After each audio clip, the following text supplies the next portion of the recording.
সহজ একটা সাথে নিয়ে আসার চেষ্টা করবেন, যেটা দিয়ে জামিয়া সালাফের কাজে সহযোগিতা করা হবে। অতীতে যখন আমি এই মসজিদে খুতবা দিতাম তখন আপনাদের এই অবস্থাই দেখেছি। এখানে একটু আপনাকে দুর্বল দেখি, মনটা কি ভালো থাকে না নাকি, না ব্যবসা বাণিজ্যে দুর্বল, যেটাই হোক আপনি মনটা সবল রাখবেন আল্লাহ ভরসা। জুমার দিন আসলে একটা মাথায় নিয়ে আসবেন, জামিয়া সালাফে 5,000 টাকা দিবেন, তার দিয়ে সব সমস্যা দূর হয়। ছেলে মেয়ের অসুখ বিসুখ, বালা মুসিবত, পরীক্ষা যা কিছু আছে সব সামনে রেখে দান। আল্লাহ রাসূল বললেন, তুমি চিকিৎসা করো অসুস্থ ব্যক্তিকে দান দিয়ে।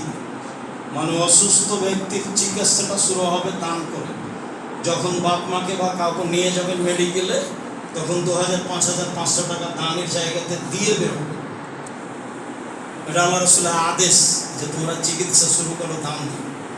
যেখানে আপনার মন চাই বেশি সেখানে আপনি করবেন, তবে অবশ্যই বেদাতি জায়গা যেন না হয়।